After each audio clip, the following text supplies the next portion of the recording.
शांति। सब फिर से बोलेंगे ओम शांति।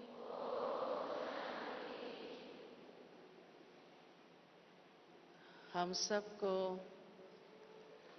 प्यारे बाबा ने इस ब्राह्मण जीवन के अंदर सभी बातों में बहुत ऊंचा बनाया है। हम सब रोज ईश्वरीय पढ़ाई पढ़ते हैं और जिस पढ़ाई से आत्मा बहुत योग्य गुणों से संपन्न बनती जाती है।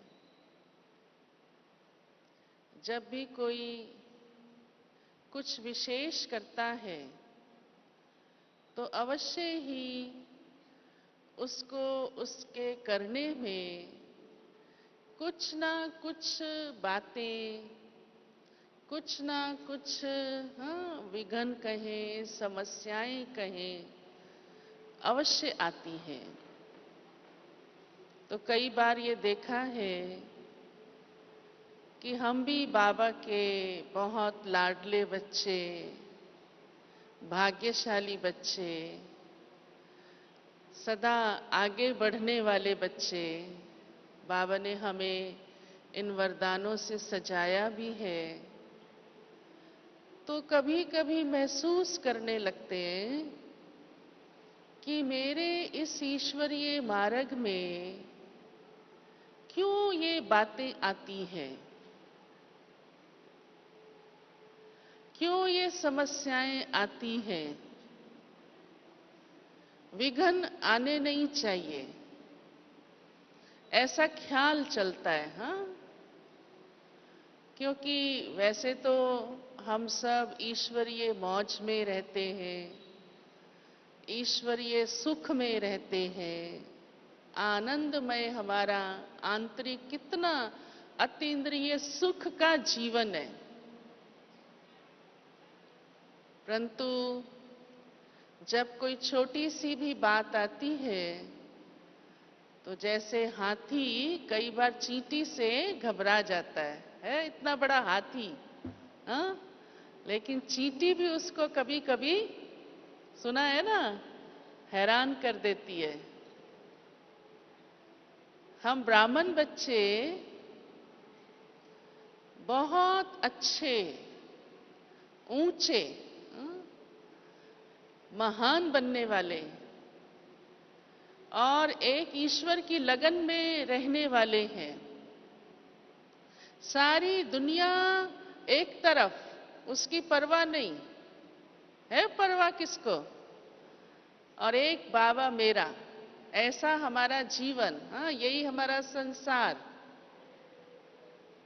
परंतु कोई कोई बातों में कभी कभी घबरा जाते हैं या स्थिति ऊपर नीचे हो जाती है। फिर कोई सोचते हैं कि विघ्न तो आना ही नहीं चाहिए, समस्या तो आनी ही नहीं चाहिए, मेरे आगे ये बातें क्यों आती हैं, ये होनी ही नहीं चाहिए, मैं तो इतनी अच्छी भली चल रही हूँ, फिर मेरे आगे ये सब क्यों है।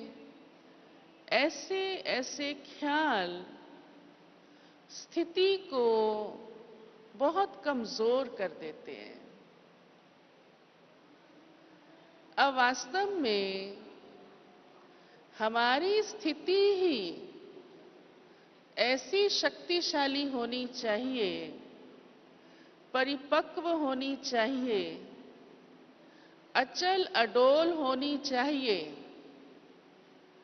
कि भले विघ्न आए और मेरे ऊपर उसका प्रभाव न पड़े। ये ठीक बात है? पसंद है ये सबको? कोई कोई कहते विघ्न ही ना आए।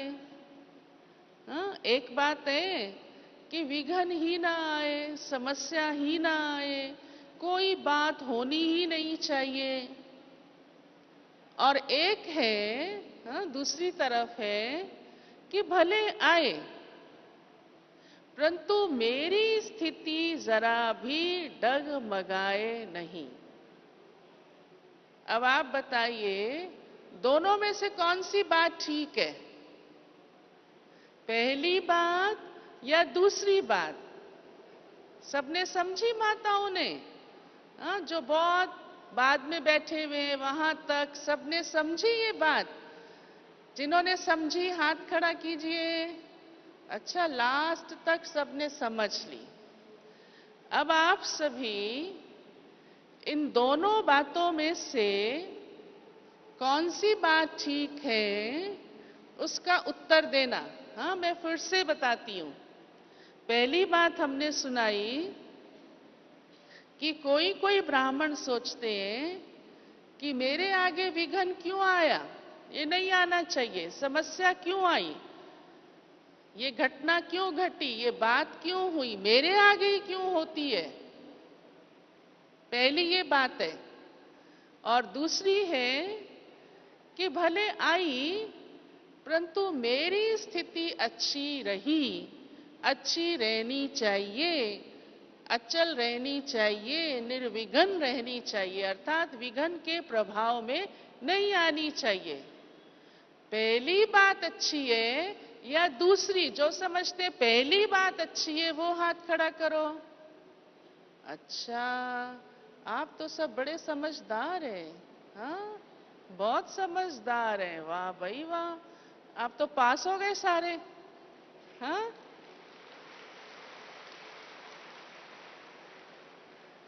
तो सबको दूसरी बात पसंद है। हाँ, जिनको दूसरी बात पसंद है हाथ खड़ा करो।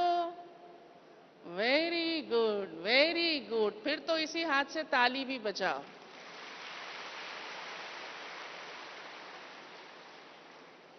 क्योंकि प्यारे बाबा ने हम सब बच्चों को इस बात के लिए ही तैयार किया है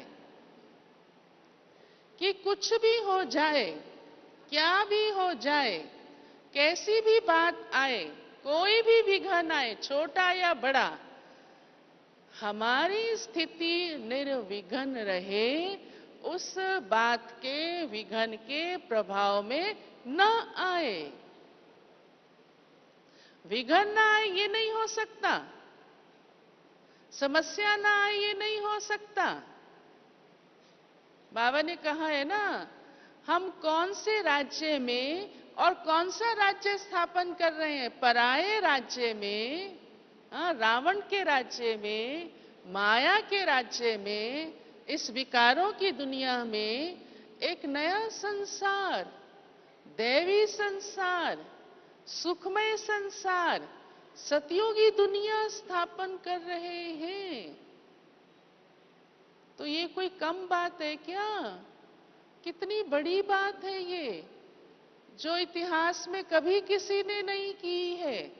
सिर्फ संगम युग पर ही भगवान आता है, हमें अपना बनाता है, और हम वो भाग्यशाली आत्माएं, होवनार देवता आत्माएं, ईश्वरीय परिवार की आत्माएं इस नए राज्य को ला रही हैं। बाबा के सहयोगी हैं, ब्रह्मा की भुजाएं हैं, एक एक ब्रह्मा बाप की भुजाएं हैं। इसीलिए उसको सहस्त्र भुजाएं दिखाई है।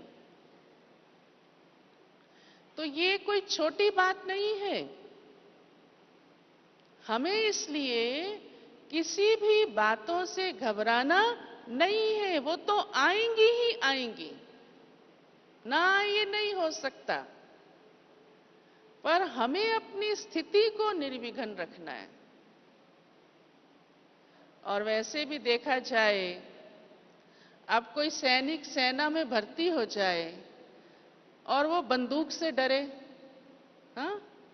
युद्ध से डरे, वो सैनिक ही क्या जो सेना में है और युद्ध से डरे, वो विद्यार्थी क्या जो पढ़ाई करता हो और परीक्षा से डरे। सोचिए आप, अच्छा लगता है वो?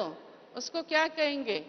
हाँ, कहेंगे इस जैसा तो कमजोर, क्या क्या शब्द कह देंगे। वो सुनाने भी अब अच्छे नहीं लगेंगे, क्योंकि आप सब तो ऐसे हो ही नहीं। हाँ, डरने वाले हो ही नहीं, कमजोर हो ही नहीं, घबराने वाले हो ही नहीं, पीछे हटने वाले हो ही नहीं, मैदान छोड़ के भागने वाले हो ही नहीं। हो क्या? हाँ, कोई विघन आया और पीछे की ओर भाग जाए? नहीं। परंतु हम सबको अपनी अवस्था ऐसी बनानी है, हमें स्वयं को अंदर से मजबूत रखना है, कोई भी बात में घबराना नहीं है। अब उसके लिए सबसे पहली बात ये जरूरी है कि जिससे आपको घबराहट ना हो किसी भी विघन को देखकर, कोई भी समस्या को देखकर, कि जब कोई बात सामने आई है तो उसको देखते हुए या सुनते हुए कभी क्यों का प्रश्न कि ये क्यों हुआ, ये नहीं करना। ये क्या हुआ, ये कैसे हुआ, ये नहीं होना चाहिए था।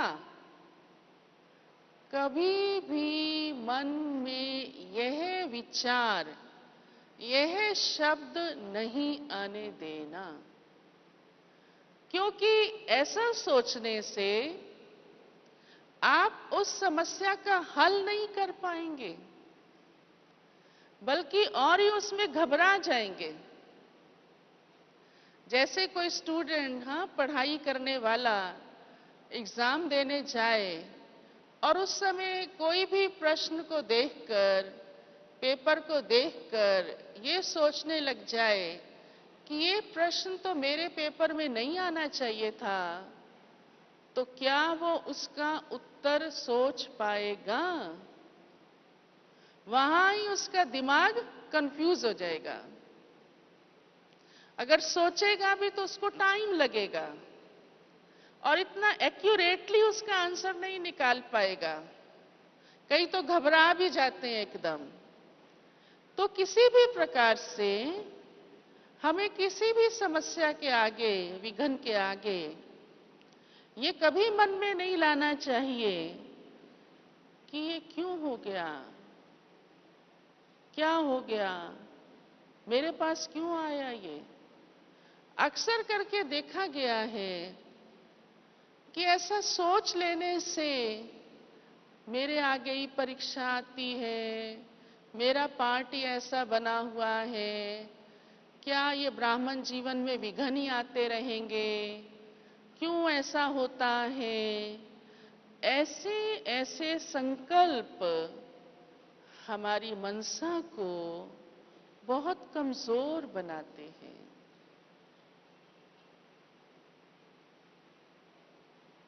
दुनिया में कहावत है, ओखली में सिर दिया, हाँ, तो मूसलों से क्या डरना।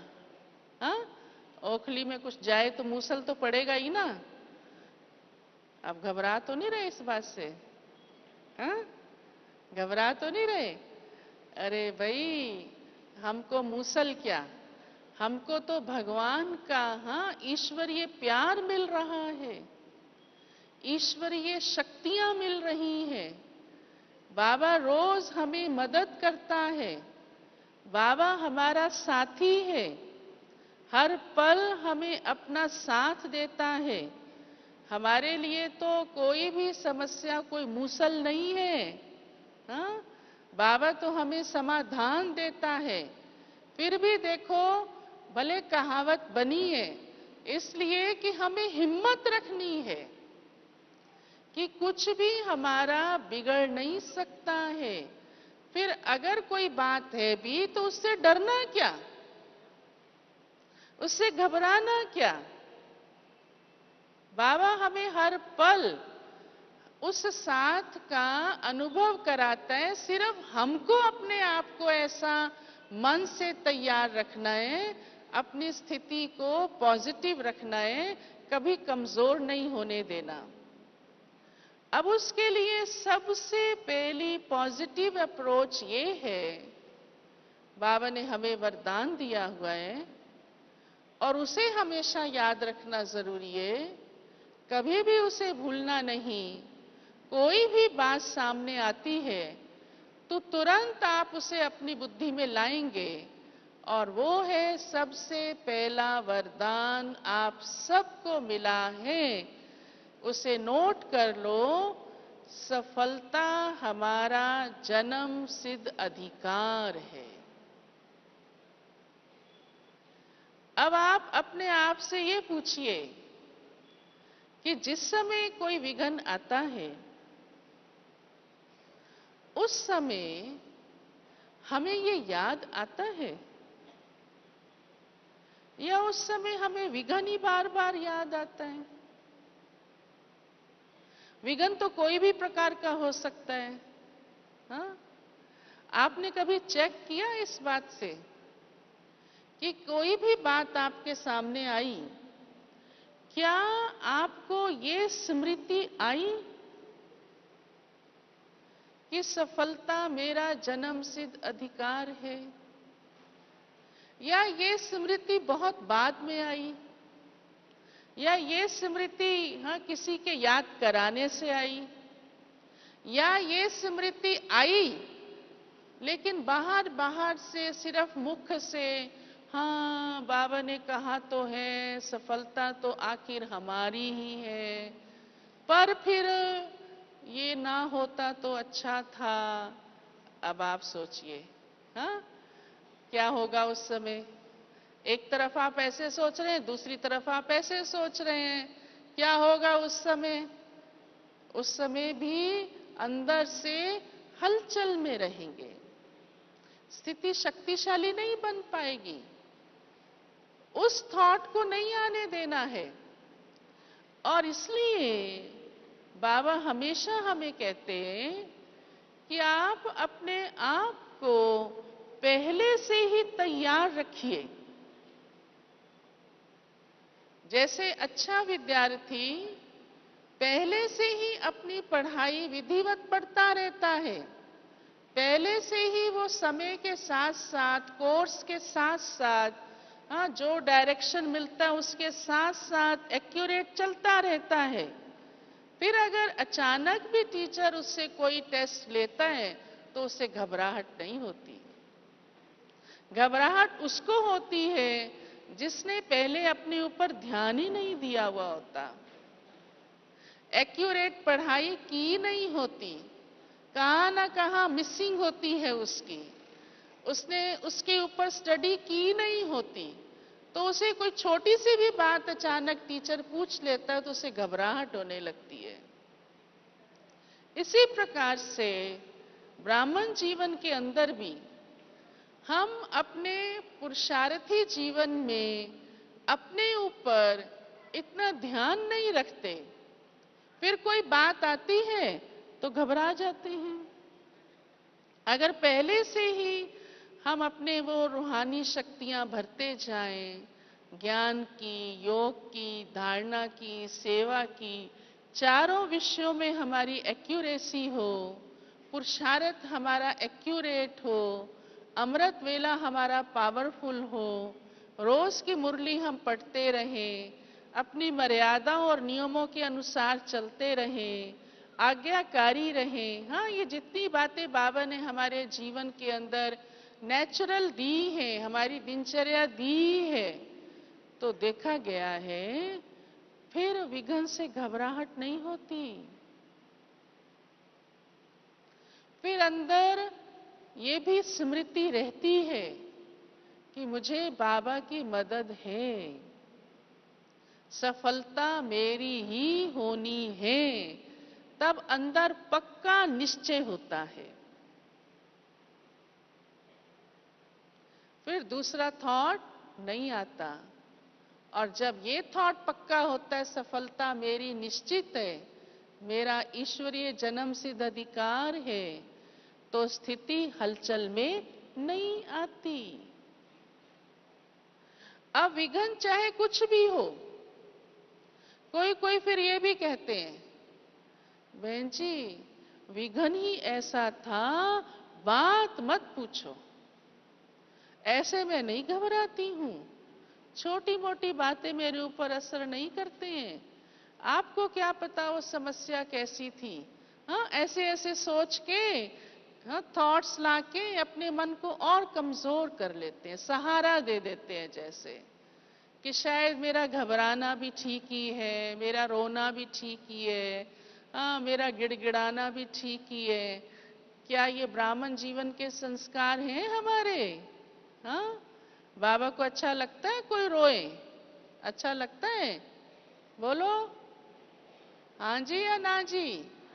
हाँ, माताओं को बड़ी जल्दी रोना आ जाता है। बहू अगर दो शब्द कड़वे बोल देती है, कहना नहीं मानती है, हाँ, कोई चीज छिपा लेती है, तो बस चलो बहू ही क्यों, यहाँ बहुएं भी बैठी हैं, सासें भी बैठी हैं, हाँ, पाठ तो सारा ही बजाना है, चाहे माता का, चाहे बहू का, चाहे सासू का, पाठ तो बजाना ही है ना, चाहे सहेली का, हाँ, जो भी पार्ट मिला है वो तो पार्ट ही है ना। हाँ, नाटक ही है ना बेहद का, जिसमें हर एक अपना अपना रोल अदा कर रहा है। परंतु कोई भी ऐसी बात हो गई, तुरंत रोना आ जाएगा। क्या रोना विघन नहीं है? सोचो, रोना विघन नहीं है? या रोना बहुत अच्छी बात है, मन हल्का हो गया। परंतु मन भारी ही क्यों हुआ जो रोकर हल्का किया? सोचो, हाँ, भारी ही क्यों हुआ? बाबा तो यहाँ तक कहते हैं बच्चे, ब्राह्मण जीवन में दुख की फीलिंग भी ना आए। दुख भी होना कमजोरी है, क्योंकि हमारा ये जीवन ना दुख दो ना दुख लो, सुख दो और सुख लो। तो कोई भी विघन आए, चाहे विघन भी देखो किसी भी प्रकार का हो, चलो तन का होगा, बीमारी आएगी, कष्ट आएगा, धन का होगा, धन ऊपर नीचे होगा, हाँ, संबंध का होगा, जन का होगा, मन से होगा, हाँ, मन कमजोर हो जाता है, जो भी प्रकार से आते हैं। अब उसके विस्तार में तो हम नहीं जाएंगे। आपसे पूछना शुरू करें तो आप 11,000 बैठे हो तो 11,000 विघन सुना सकते हो सकता है ना? हाँ, एक एक से पूछेंगे तो एक एक एक क्या 10-10 भी सुना सकता है, ऐसे होता है वैसे होता है। तो वो तो ढेरों ढेरों ढेरों हैं। उनके चिंतन में नहीं जाना, उनके विस्तार में नहीं जाना, और उसको स्मृति में भी नहीं लाना, बल्कि उसे पार करके दिखाना है। कैसे बाबा ने, मम्मा ने सभी बातों को पार किया, हमारी दादियों ने, मिसाल है हमारे सामने, हमारे वरिष्ठ भाई बहनें मिसाल है हमारे सामने। क्या नहीं समस्या या विघन उनके आगे आता होगा? आप सोच सकते हैं। हाँ, बाबा ने सब पार करके दिखाया। बाबा कहते थे अच्छा तन की कोई बात आई, ये शरीर पुराना है, चत्तियों वाला है। हाँ, ऑपरेशन होता है तो क्या करते हैं? सिलाई करते हैं ना, तो कपड़ा फटता है तो क्या करते हैं? हाँ, उसको चत्ती कहते हैं ना, सिलाई करके लगाते हैं, कुछ ना कुछ पैच लगा देते हैं। हाँ, चत्ती माना पैच, समझा? आजकल तो पैच का रिवाज भी हो गया बहुत, डिफरेंट डिफरेंट डिजाइन के पैच लगा देते हैं।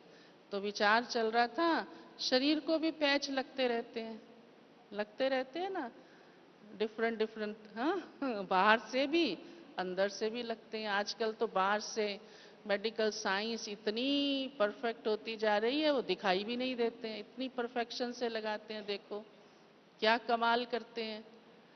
तो बाबा ने तो पहले ही कह दिया था ये शरीर पुराना है, चत्तियां लगेंगी लगेंगी। खांसी होती थी, बाबा कहते थे ये मेरी सखी है। अब बताओ, सखी से तो अच्छा ही लगता है। कितना बाबा का पॉजिटिव थॉट होता था। हाँ, उसको भी बाबा ने फ्रेंड बना लिया अपनी। ताकि उसका आना भी मुझे खराब ना लगे, हाँ, बुरा ना लगे, फील ना हो। चलो गोली खाई, पार हुआ। धन की कितनी परीक्षा आई। शुरू में शिव बाबा के आते ही बाबा को शिव बाबा में इतना निश्चय कि वो धन हीरे पत्थर दिखने लग गए। कहा मुझे ज्ञान रत्नों का व्यापार करना है। बाबा को ये सोच नहीं चला, ये नेगेटिविटी नहीं आई कि क्या होगा कल, अरे मिला कौन है मेरे को, हाँ। और जब बेगरी पार्ट भी आया तब भी बाबा को शिव बाबा में इतना निश्चय, खिलाने वाला शिव बाबा है, ये उनके बच्चे हैं, भूखे नहीं रह सकते, भूखे नहीं मर सकते, बाबा भूखा रखेगा ही नहीं। और सचमुच सबने बाजरे का डोडा भी बड़े प्यार से उस प्रभु प्रेम में खाया, कोई तकलीफ नहीं हुई, सहज पार हो गया सब कुछ। कितनी बातें इतिहास के, यज्ञ इतिहास की आप सुनते हो, समझते हो, सब कुछ हमारी दादियों ने सब पार किया। आज दिन तक भी हमारे बड़े अनुभवों की अथॉरिटी है हर बात के, तो सब पार किया ना, क्योंकि बाबा ने हम बच्चों को हर बात में आगे बढ़ने की बहुत युक्तियां, शक्तियां और साथ और मदद हमेशा दी है और दे रहा है, परंतु हम उसे यूज नहीं करते हैं। पढ़ लेते हैं, सुन लेते हैं, हाँ, बाप दादा आते हैं, मुरली चलाते हैं और हमें बड़ा अच्छा लगता है, बड़े आराम से, बड़े सुख से हम दिल से उससे स्वीकार करते हैं, सच बाबा अब हम ऐसा ही बनेंगे, हाँ। फिर 4 दिन बाद देखो भूल जाते हैं अगर, तो उसी से कनेक्टेड हमने कई बार अनुभव किया है, उसी बात से कनेक्टेड हमारे आगे परीक्षा आती है। तो क्या सचमुच हम उस बात को पूरी तरह बाबा ने जैसा कहा वैसा यूज कर रहे हैं? अगर उस निश्चय से चलते हैं तो विघ्न हमारा कुछ भी बिगाड़ नहीं सकता। हमारी स्थिति बहुत अच्छी रहेगी। भले आया है, हाँ, विघ्न आया है, आप सबने पहले क्या कहा, विघ्न भले आए, हमें निर्विघ्न रहना है, ये बात हमें पसंद है, ठीक है ना।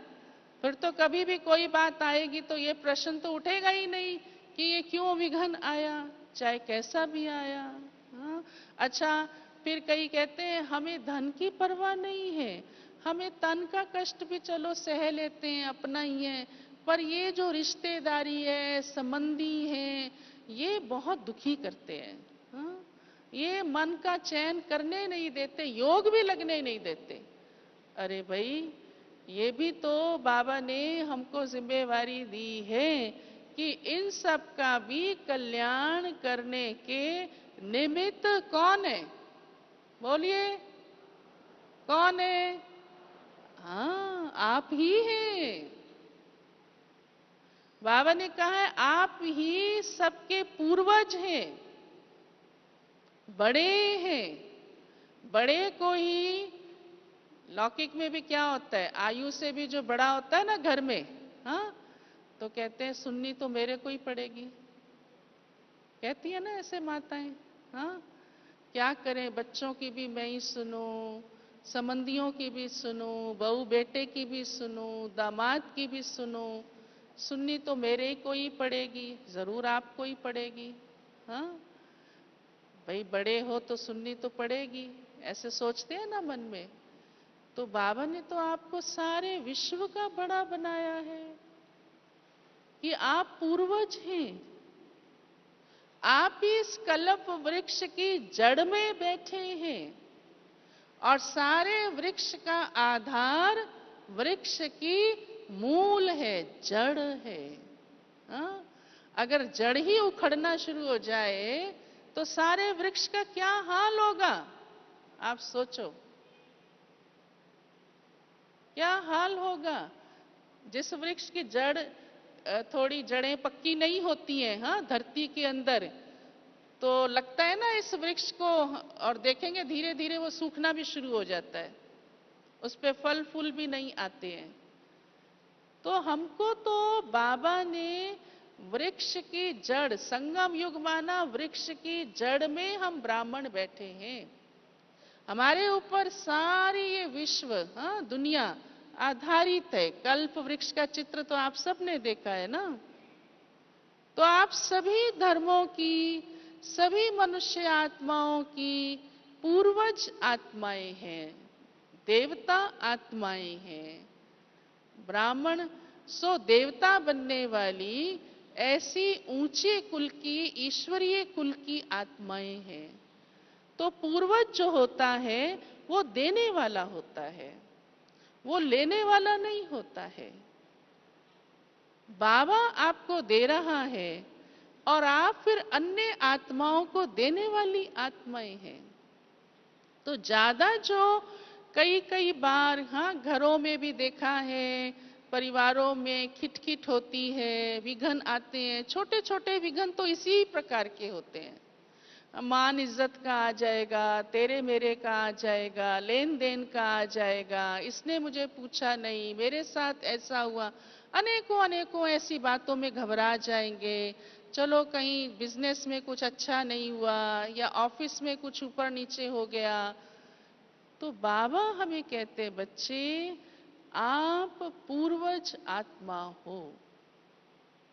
हमेशा अपने को ऐसा समझ कर ही सभी संबंधियों के साथ, जो भी जन व्यवहार में आपके आते हैं, नजदीक वाले आते हैं या दूर वाले आते हैं, सबके साथ ऐसा समझकर व्यवहार में आने से आपको कभी किसी की कोई भी बात बुरी नहीं लगेगी। क्योंकि आपको सुननी है, आपको देखनी ही पड़े भले, हाँ, आपको सहनी पड़े भले, परंतु मैं पूर्वज आत्मा हूं। इनका कल्याण निमित्त मैं आत्मा बनी हूं और इनके कल्याण अर्थ चाहे सहना पड़े। देखो जड़ें सारे वृक्ष का बोझ सहती हैं, हाँ, सहती है ना, सारे वृक्ष का। और जड़ें ही सारे वृक्ष को देती भी हैं। पानी, हाँ, खाद जड़ में इसलिए डाला जाता है कि जड़ में ये क्वालिटी होती है कि वो सारे तने को, हर टहनी को, हर पत्ते को, हर फूल फल को भी पहुंचाए। फूल और फल तो ऊपर होता है, वो वहां हरा भरा कैसे हो जाता है? क्योंकि जड़ ने वो खाद और पानी उस तक पहुंचाया। तो मैं कौन हूं? मैं ऐसी पूर्वज आत्मा हूं। फिर आपको ये बातें कुछ नहीं लगेंगी। ये जो विघ्न बड़े बड़े दिखते हैं ना, हाँ, छोटा सा विघ्न आता इतना पहाड़ लगने लगता है। हाय मेरे घर में ऐसा क्यों हो गया, हाय मेरा बेटा अच्छा क्यों नहीं पढ़ पाया, मेरे पति का बिजनेस क्यों नहीं बढ़ता है। रोते रोते माताएं आती है, मेरा पति है ना, देखो बहन जी अच्छा कमाता ही नहीं है। अरे भाई आप इसी बात के कारण, हाँ, उसी को इतना बड़ा विघ्न समझ के अपना ये रूहानी पुरुषार्थ का जीवन भी ढीला कर बैठते हैं। क्योंकि मन कमजोर हो जाता है, बार बार वो नेगेटिव थॉट अपनी तरफ खींचता है, ऐसी अनेक बातें। लेकिन बाबा कहते हैं आप खुद कौन हो ये सोचो। मैं स्वयं क्या हूं और बाबा मुझे भरपूर कर रहा है। मेरा रोल कौन सा है? सारे कल्प में मैं आत्मा अवश्य विशेष रोल वाली रही हूं, तभी तो अभी भी बाबा ने आपको सर्व के कल्याण के निमित्त बनाया है। और कितने नशे से, देखो बाबा हमें जब कहते हैं, हम सब कितने नशे से बोलते हैं, हाँ मैं ही मास्टर विश्व कल्याणकारी हूं। तो कल्याण करने वाली आत्मा एक छोटे से बात को या चलो बड़ी बात को भी अपना अकल्याण समझ के चले और उस विघन में आ जाए और स्थिति हलचल में आ जाए, ये तो शोभा नहीं देता, ये तो जचती नहीं है बात। हाँ, अपना अकल्याण के चिंतन में चली जाए तो मेरा अकल्याण तो हो ही नहीं सकता, ये निश्चय नहीं है क्या? बाबा ने कहा है ना बच्चे, संगम युग माना कौन सा युग? बोलो। अच्छा, और ब्राह्मण जीवन माना कल्याणकारी जीवन। हाँ, संगम युग माना कल्याणकारी युग। तो क्या मेरा अकल्याण हो सकता है? पूछो अपने आप से। कल्याणकारी बाप मिला, कल्याणकारी युग में आप पैदा हुए, और कल्याणकारी ये ब्राह्मण जीवन है हमारा, जन्म है हमारा, तो फिर मेरा अकल्याण कैसे हो सकता है? ये स्वयं में निश्चय रखो कि मेरा अकल्याण हो ही नहीं सकता। किसी भी बात में जब थोड़ा सा भी अकल्याण की फीलिंग आती है ना कि मेरा क्या होगा, बस तब ही स्थिति सारी उलझ जाती है, ऊपर नीचे हो जाती है, गड़बड़ में आ जाती है। तो क्या मुझे स्वयं में ये निश्चय नहीं? क्या मुझे ड्रामा में ये निश्चय नहीं? और अगर किसी ब्राह्मण को ये कहा जाए आपको ड्रामा में निश्चय नहीं, अच्छा लगता है? हाँ, आप अपने आप से ये बात पूछो जरा कि मेरे को ड्रामा में निश्चय है? पूछिए अपने आप से, 1 सेकेंड। अब उत्तर दो, हाँ जी या ना जी। अच्छी तरह नहीं बोला, सबने नहीं बोला। अच्छा, जिनको ना जी है जरा ना जी बोले। नहीं है ना, हाँ जी है। हाँ, तो जब मुझे ये निश्चय है, स्व में भी निश्चय है और ड्रामा में भी निश्चय है, तो मेरा अकल्याण तो हो ही नहीं सकता।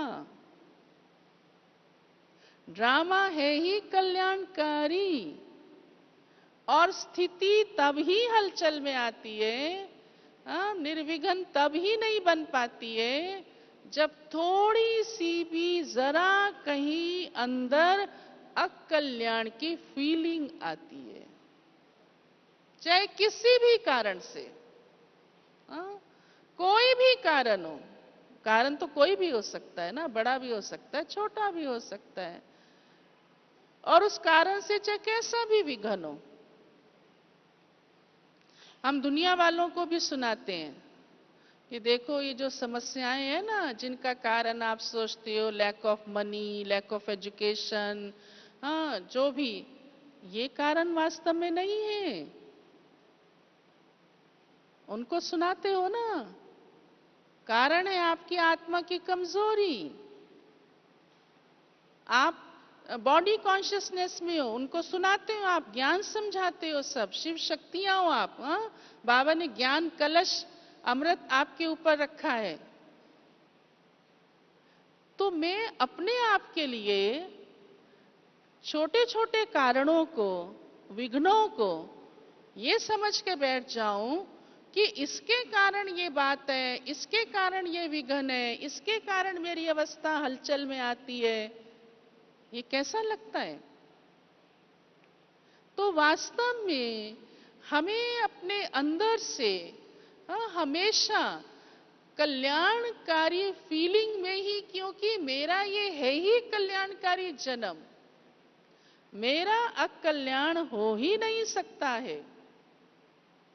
ये है प्रैक्टिकल ड्रामा में निश्चय का स्वरूप, ये है प्रैक्टिकल स्वयं में निश्चय का स्वरूप। अगर मुझे कभी अकल्याण की फीलिंग आती है तो समझ लो आपको स्वयं में भी निश्चय नहीं है। जबकि आप स्वयं के बारे में सुनना भी नहीं चाहेंगे।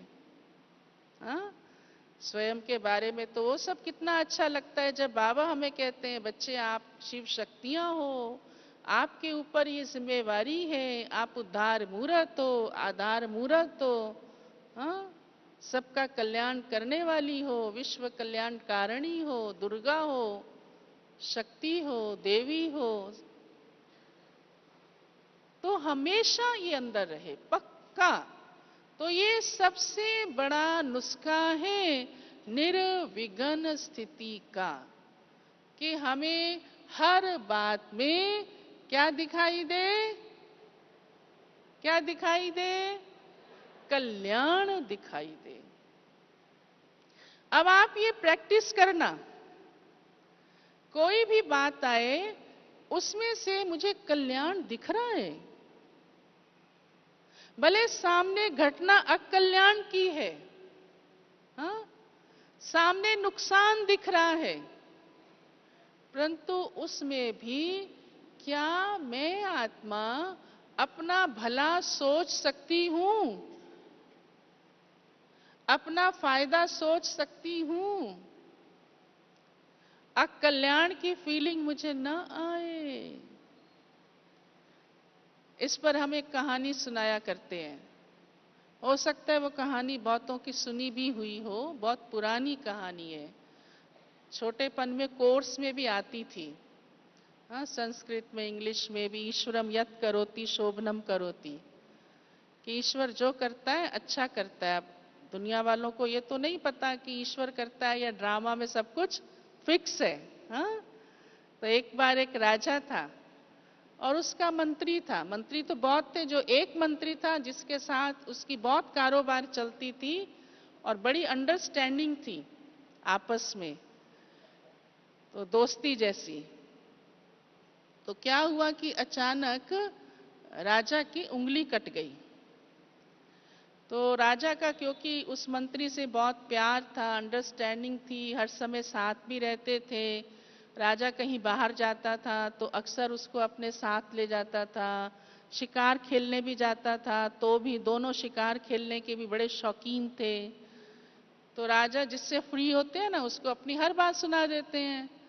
तो राजा दरबार में आया, थोड़ा लेट आया, परेशान सा था, मंत्री भी पहुंचा। तो राजा ने कह दिया, आज ना मेरी उंगली कट गई है। तो जैसे पेन होती है ना अंदर से, तो उस भाव से बोल देते हैं। तो आगे मंत्री ने कह दिया कि राजा कोई बात नहीं, अच्छा हुआ, इसमें क्या है। राजा को बड़ा गुस्सा आ गया। उस समय दरबार में उसको जैसे मान अपमान का ख्याल आ जाता है ना, कि मंत्री ने ऐसी बात कह दी, मेरी उंगली कट गई, मुझे दर्द हो रहा है, और ये कह रहा अच्छा हुआ। तो राजा ने उसी समय ना आगे सोचा ना पीछे, और ऑर्डर कर दिया, मंत्री को जेल में डाल दो। अब राजा का ऑर्डर हो गया, सभा लगी हुई है, तुरंत आए और उनको उसको पकड़ के ले गए और जेल में डाल दिया। और राजा अंदर से बड़ा जैसे अपना बैलेंस खो बैठा, इरिटेट सा हो गया, और सभा से उठ करके, और उसको शिकार खेलने की आदत थी, घोड़ा उठाया और शिकार खेलने चल पड़ा। अक्सर ऐसे होता भी है, जब कोई बात हो जाती है ना, तो क्या करते हैं, उस समय काम भी छोड़ देते हैं। हाँ, घर में कोई बात होगी, खाना बना रही है, बच्चों ने परेशान, कहेगी खाना ही नहीं बनाती, लो खा लो अब अपने आप। हाँ, या नमक डबल चला जाएगा, उस समय दिमाग में परेशानी है, एक बार डाल दिया, वो भूल गई, फिर दोबारा डाल दिया। ये परेशानी, हाँ, मेंटल इरिटेशन की निशानियां हैं सारी, बैलेंस खो बैठते हैं। क्यों खो बैठते हैं? क्योंकि जो बात आई वो दिमाग में नेगेटिव चली गई। बाबा हमें कितना शक्तिशाली बनाता है, हाँ, उस बात के प्रभाव में नहीं आना चाहिए। अब वो राजा आ गया उसके प्रभाव में, बात के, हाँ, विघन के प्रभाव में ना आने से ही तो स्थिति अच्छी रहेगी ना, आने से तो गड़बड़ हो जाएगी। अब वो गड़बड़ हुई, राजा चला गया शिकार खेलने। और राजा को अकेले जाने की आदत भी नहीं थी, लेकिन जब मनुष्य परेशान होता है, गुस्से में होता है, तो वो डिसीजन भी ठीक नहीं लेता। हाँ, कई बार छोटे से विघ्न के कारण डिसीजन पावर भी चली जाती है और बैलेंस को बैठते हैं। तो फिर अपने को मन को चेंज करने के लिए फिर कुछ और काम में लग जाते हैं। तो राजा जब गया, भागता गया घोड़े पे, भागता गया, भागता जा रहा है जंगल की ओर। तो रास्ता भटक गया, गहरे जंगल में पहुंच गया। वहां क्या हुआ कि कोई डाकुओं का गिरोह पहले से ही था और वो किसी देवी की बलि चढ़ाने की तैयारी में लगा हुआ था। तो सारी तैयारी उन्होंने की कर ली थी और सिर्फ इंतजार था कि कोई आदमी मिले और हम उसकी बलि चढ़ाएं तो देवी की कृपा हो जाए, इसी इंतजार में खड़े थे। अब ये राजा महाराज जी घोड़े पे भागता जा रहा है, गुस्से में तो वैसे ही था थोड़ा सा। पकड़ लिया डाकुओं ने। अब ये अकेला और वो डाकू ढेर सारे, कुछ नहीं कर पाया। बहुत गिड़गिड़ाया, मैं राजा हूं, तुम देख रहे हो। अब डाकुओं को ये सब कहाँ सुनना था। हाँ, वो तो कुछ भी सुनने वाले थे नहीं। उन्होंने कहा आज तो बहुत ही अच्छा हुआ, और पकड़ के राजा को देवी के आगे खड़ा कर दिया और अपने सरदार को बुलाया कि आओ, हमारा काम आज सिद्ध हो गया, अब इसकी बलि चढ़ाओ। और उनका सरदार तलवार लेके आ गया। तो सरदार तो होशियार था ना, हाँ, हेड था, अनुभवी था। वो आया, उसने जैसे तलवार निकाली राजा के गले पे लगाने के लिए, बलि चढ़ाने, तो उसकी नजर राजा की उंगली पे चली गई। जो होशियार होता है ना, वो चारों तरफ फटाफट एक सेकंड में देख लेता है। तो उसने बोला डाकुओं को, तुम तो सब मूर्ख हो, ये आदमी तो बलि के लायक ही नहीं है, इसकी तो उंगली कटी हुई है और देवी अंग भंग व्यक्ति को स्वीकार नहीं करती है और हमारी ये बलि सफल नहीं होगी। उसको खूब गुस्सा आया, उसने एक लात मार के राजा को फेंक दिया परे, का ये बेकार आदमी हमारे काम का नहीं है। अब देखो राजा बेचारा, हाँ, दूर पड़ा है। काफी देर बाद उसको सांस आई, होश आया, उसको याद आया कि ये तो मैं कहीं रास्ता भटक गया, अच्छा हुआ आज मैं बच गया। फिर घोड़ा उठाया, वापिस आया, रास्ते में सोचता आया घबराया हुआ कि आज तो मेरी इस कटी हुई उंगली ने मेरी जान बचा दी। अगर मेरी ये उंगली कटी हुई ना होती तो आज वो डाकू मेरा गला काट देता। तो बेचारे को बड़ा अच्छा लगा, अंदर से राहत मिली कि इस कटी हुई उंगली ने मेरी जान बचाई। बार बार उसके दिमाग में वही थॉट आता जाए आता जाए। हाँ, फिर राजमहल में पहुंचा, विश्राम किया, स्नान पानी किया, फिर तैयार होके बैठा। तो उसकी बुद्धि ने काम किया कि सचमुच मेरी इस उंगली का कटना कितना अच्छा हुआ, कितना कल्याणकारी हुआ कि आज मैं बच गया। फिर उसको याद आया कि मेरे मंत्री ने ठीक बोला था और मैंने उसको जेल दे दी। ये क्या किया मैंने। फिर उसने दोबारा भेजा, कहा मंत्री जी को जेल से वापिस ले आओ। अब मंत्री जी को जेल से रिहा किया गया। वो आया राजा के पास, वो तो अपनी उसी ही मस्ती में था, बहुत शांत, एकदम मुस्कुराता हुआ आ गया राजा के पास। राजा उसको देखकर बड़ा हैरान, राजा बड़ा प्रसन्न भी अंदर से, और कहे मंत्रीवर, मैंने आपको इसलिए बुलाया कि ये तो देखो, मेरी उंगली कटी थी तो मेरी जान आज बच गई, और आपने तो ठीक ही किया जो ये कहा। हाँ, मैं उस समय आपकी बात को समझा नहीं और मुझे बड़ा बुरा लगा और इसलिए मैंने आपको जेल में डाल दिया। राजा क्योंकि बुद्धिशाली तो था ही, तो राजा ने नेक्स्ट प्रश्न किया मंत्री से कि मंत्रीवर, ये तो चलो आपकी बात ठीक रही, आपने बोल दी कि उंगली कटी तो क्या हुआ, अच्छा ही हुआ, और मैंने ये देख भी लिया, हाँ, मैं उससे बच गया।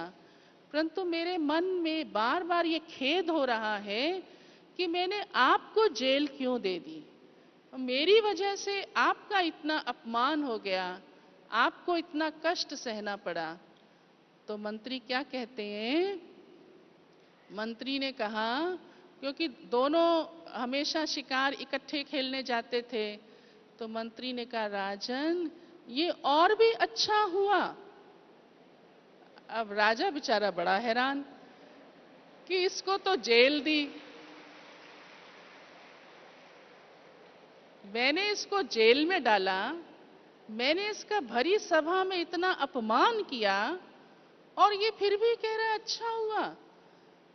तो मंत्री ने आगे जवाब दिया, राजन आप मेरे को साथ ले जाते अगर जेल में ही नहीं डालते तो, और वहां पर जब आपकी बलि चढ़ने वाली थी वो आपको हटाकर मेरी बलि चढ़ा देते।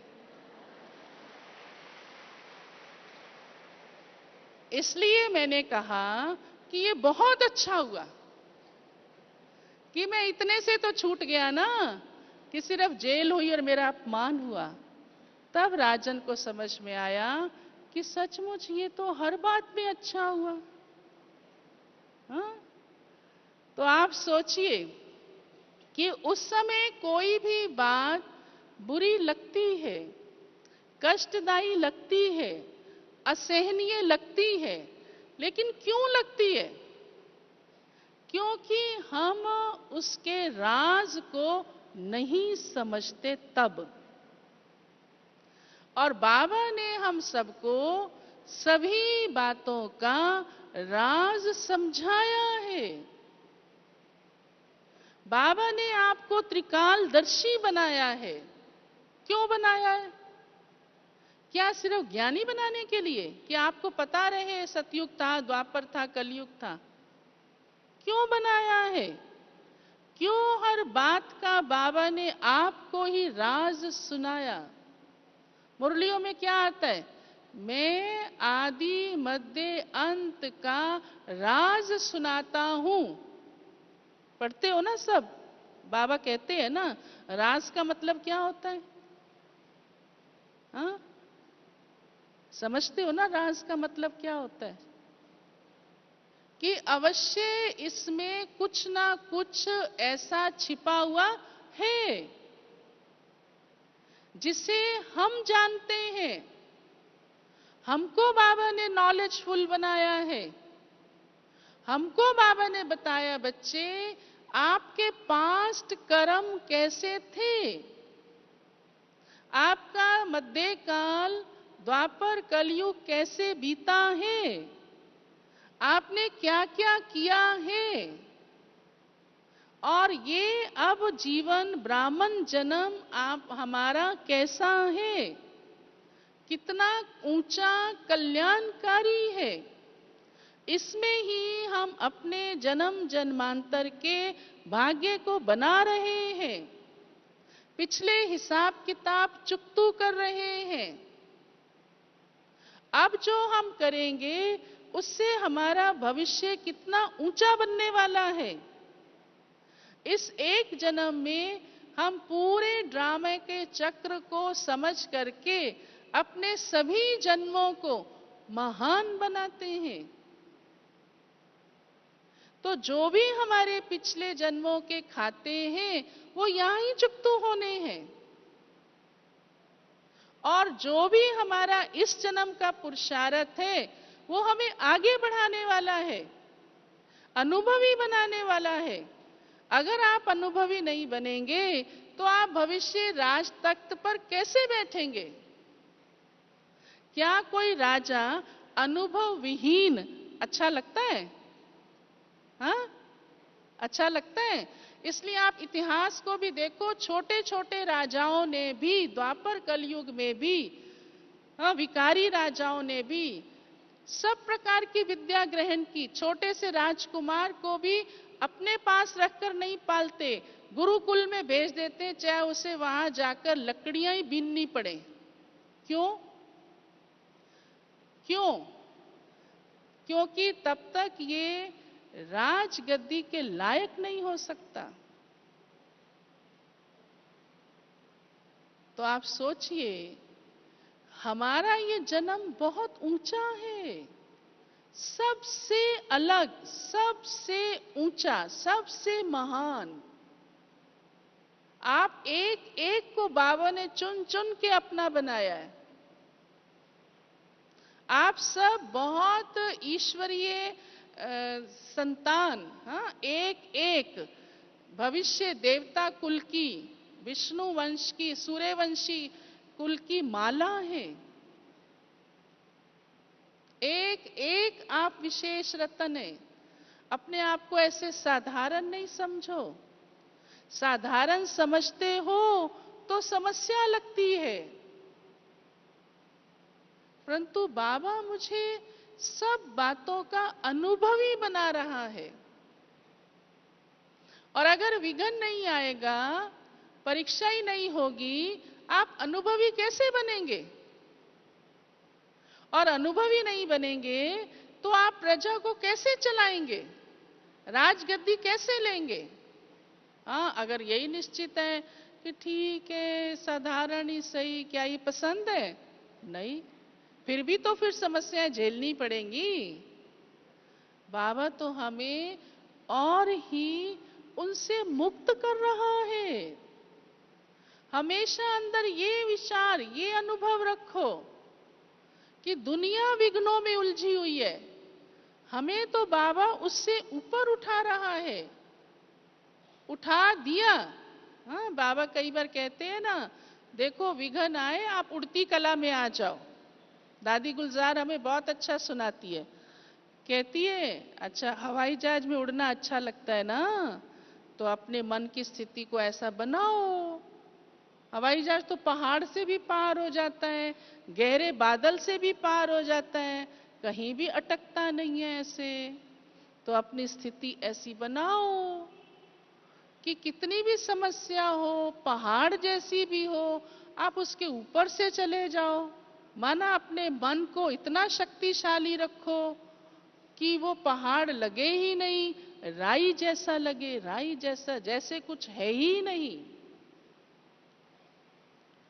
तो अभी ही हम अपने आप को ऐसा बना रहे हैं। तो अभी लास्ट में मैं 2-3 बातें फिर से रिपीट करती हूँ, हमेशा याद रखेंगे तो आपकी स्थिति निर्विघ्न रहेगी। पहली बात, सफलता मेरा जन्म सिद्ध अधिकार है। दूसरी बात, मैं पूर्वज आत्मा हूं। कोई संबंधी, कोई जन, पराया, अपना, अंदर बाहर, कैसा भी कुछ भी करे, याद करो मैं पूर्वज आत्मा हूं, तो आपको उसके प्रति रहम भाव आएगा, हाँ, कल्याण का भाव आएगा। तीसरी बात, हम कल्प कल्प की विजयी आत्माएं हैं, ये भूलो नहीं। ठीक बात है ये, हाँ। और लास्ट, बाबा ने हमें ये कह रखा है और ये प्रैक्टिकल है, हम अनुभव करते हैं कि जो हो रहा है वो अच्छा है, जो होगा वो, बोलो, और अच्छा होगा। वेरी गुड, हाँ, हर बात में कल्याण ही कल्याण है।